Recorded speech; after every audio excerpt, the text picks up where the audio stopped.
Good morning. It's a beautiful morning here in southern Arizona. It's going to be very, very hot later, so I thought I'd come outside and enjoy it.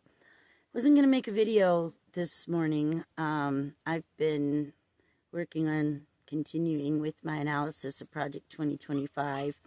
Starting to get into the section where we get into the administrative departments and how they function and what the Heritage Foundation thinks how they should function. Anyway, but as I was scrolling the news feed this morning, I came across an article about a new executive order that President Trump has signed about, quote, ending homelessness. And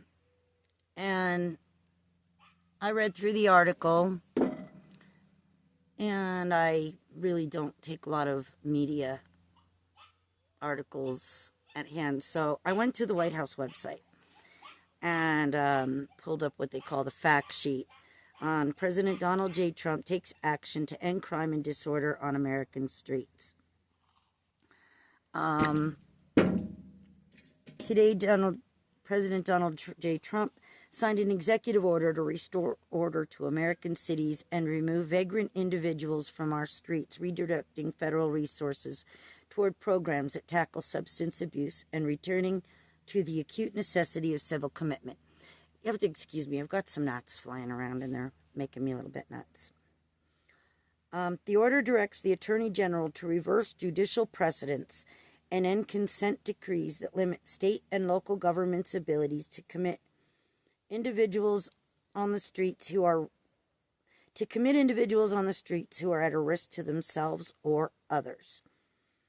Well, right there, I'm going to say that it's questionable about whether or not that violates states' rights. The order requires the Attorney General to work with the Secretary of Health and Human Services, Secretary of Housing and Urban Development, and the Secretary of Transportation to prioritize grants for states and municipalities that enforce prohibitions on open illicit drug use, urban camping and loitering, and urban squatting, and track the location for sex offenders.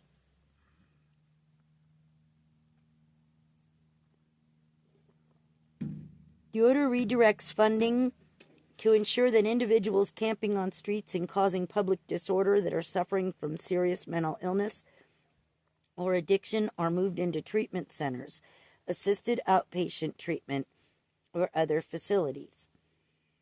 The order ensures discretionary grants for substance use disorder prevention, treatment, and recovery do not fund drug injection sites or illicit drug use. The order stops sex offenders who receive homelessness assistance from being housed with children and allows programs to exclusively house women and children. Trump is taking a new approach focused on protecting public safety because surrendering our cities and citizens to disorder and fear is neither compassionate to the homeless nor to other citizens. The number of individuals living on the streets in the United States on a single night during the last year of the Biden administration, 274,224, was the highest ever recorded. The overwhelming majority of these individuals are addicted to drugs, heavy mental disorder, or both. Federal and state governments have spent tens of billions of dollars on failed programs that address homelessness, but not its root causes, leaving other citizens vulnerable to public safety threats. Shifting these individuals into long-term institutional settings for humane treatment is the most proven way to restore public order. President Trump is committed to ending homelessness across America. In 2023, President Trump said, "We will use every tool, level, and authority to get the homeless off our streets. We want to take care of them, but they have to be off our streets." In March 2025, President Trump signed an executive order to beautify Washington, D.C., directing the National Park Service to clear all homeless encampments and graffiti on federal lands. In May 2025, President Trump signed executive order establishing the National Center for Warrior Independence, a place where homeless veterans can go to receive the care, benefits, and services to which they are entitled. As part of First Lady Melania Trump's Be Best initiative, the Department of Housing and Urban Development announced a $1.8 million investment to prevent homelessness among young Americans aging out of the foster care system. I mean, that all sounds well and good, but there are no long-term facilities. And if they're criminals, they should be in jails. If they're mentally ill, yes, they should be getting treatment. If they're drug addicts, yes, they should be getting treatment. But those services are so limited.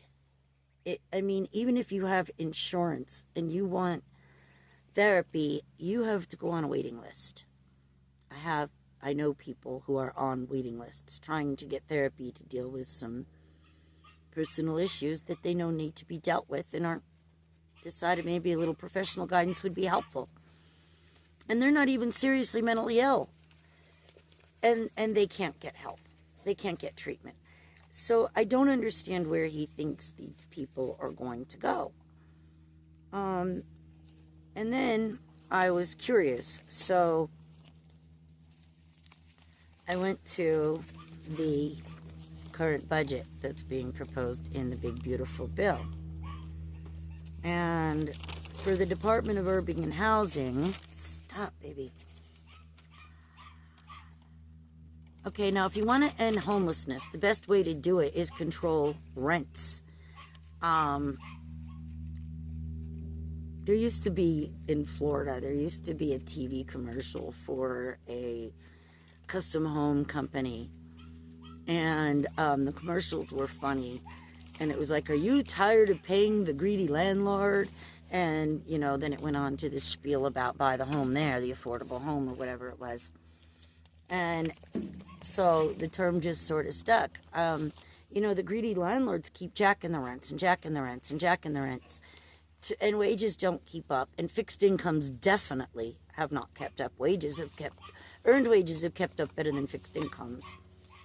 And it's forcing people out of their homes because they can't afford to live there. Not because they're mentally ill, not because they're junkies, not because they're criminals, but because they're poor. And what about all those people? Where are they going to go? It does nothing this doesn't say anything about housing costs. So I went to the budget. And the proposed 2025, fiscal 25-26 budget for the Department of Housing and Urban Development has a $26,718 million cut to the State Rental Assistance Block Grant. Now, what this is,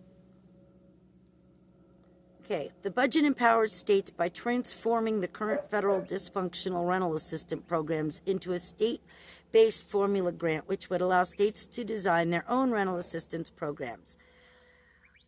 The budget would also newly institute a 2-year cap on rental assistance for able-bodied adults and would ensure a majority of central assistance funding through state will go to the elderly and disabled. Now, that part I can't disagree with. But they cut $26 billion, almost $27 billion from it. So that means that the states are going to have to try to make up that pitfall. Where are the states going to get that money? And I don't know. So it's tenant-based rental assistance, public housing, project-based rental assistance, housing for the elderly, and housing for persons with disabilities. $26,718,000,000 cut. Yeah, that was worth repeating. Next one, community develop block. $3,300,000,000 cut. $3,300,000,000 cut. This program grants to over 1,200 state and local governments for a wide range of community and economic development activities. Home Investment Partnership Program provides state and local governments with funding to expand the supply of housing. $1,250,000,000 cut from the budget. How exactly does that help to end homelessness? Native American programs and Native American housing block grant. $479 million cut. Homeless assistance program consolidations.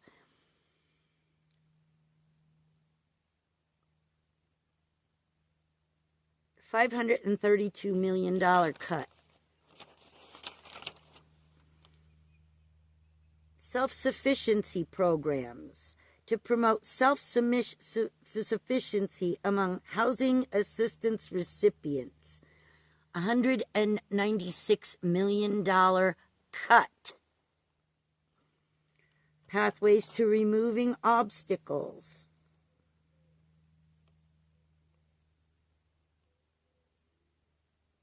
An equity, it's an affordable housing development program. $100 million cut. Fair housing grants. Provides competitive grants to public and private fair housing organizations to advocate against single-family neighborhoods and promote radical equity policies. $60 million cuts.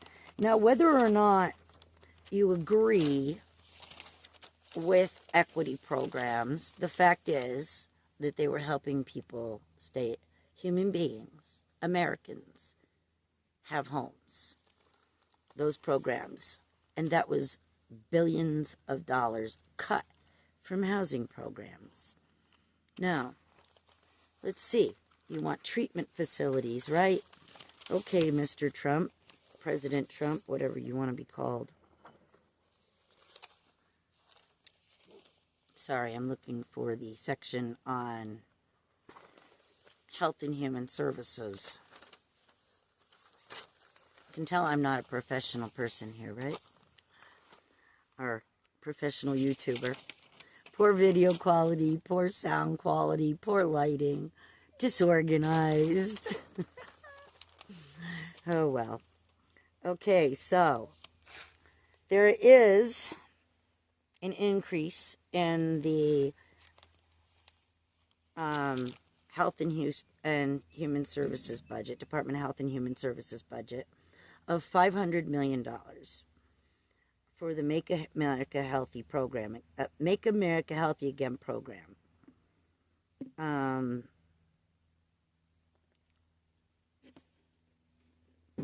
It allows the secretary to tackle nutrition, physical activity, healthy lifestyles, over-reliance on medication and treatments, the effect of new technological habits, environmental impacts, and food and drug quality and safety across HHS. Absolutely nothing about mental health treatment. Absolutely nothing about treatment for drug addiction. Now, let's see what's getting cut from the budget. This is the LIHEAP, the Low Income Home Energy Assistance Program.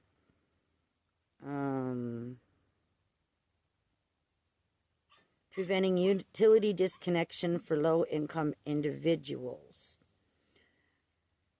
$4.025 billion cut. Now that helps people stay in their homes because if they can get utility assistance, then they frees up a tiny bit of money to pay their rent. And without electricity and stuff with children, how can they eat healthy food if they don't have a running refrigerator and things like that? Okay, again, these types of programs help to prevent homelessness. And how can you say you want to end homelessness when you're cutting programs to help?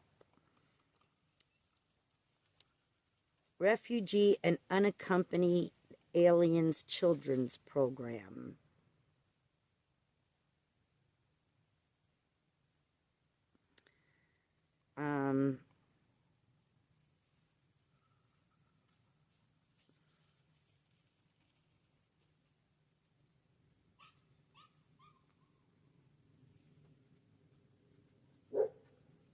It says that it wants to protect children from being trafficked in labor exploitation.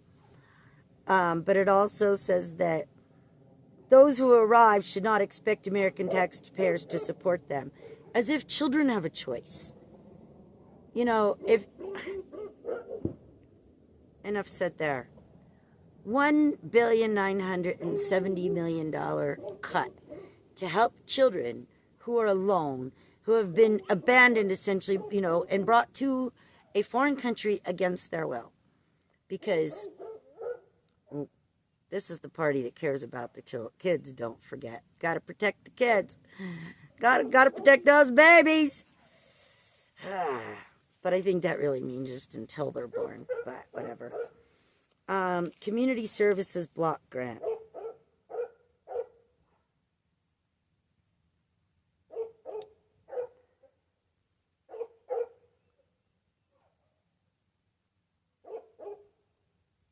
It doesn't really say what this is for, except that it's a lot of ranting and raving about an equity program. But it doesn't, to combine clean energy with affordable housing in the pursuit of both economic and environmental justice. Well, what's wrong with that? I talked about in one of my other videos, and I even clipped it into one little tiny bit into a short. We're always gonna need fossil fuels. There's no question about that. But they are a finite resource. At some point in time, they will run out. So rather than continue to drain them, and abuse them, why not mix in some alternative sources of energy to take the burden off of this fossil fuel supply? You know, they talk about the oil industry or the fossil fuel industry and the economic advantages, which I will not deny. I've had plenty of friends who've worked in the oil fields and they made crazy money. But add it, and so don't take that away. But add in, a whole new industries of individual wind turbines and solar and things like that to help to take the burden off the fossil fuels. I don't understand why that's a problem, but these people seems to be either or. I mean, with the far left, it seems like only green energy and nothing else. With the far right, it's like only fossil fuels and nothing else. And both is unreasonable, in my opinion. Preschool development cut $315 million.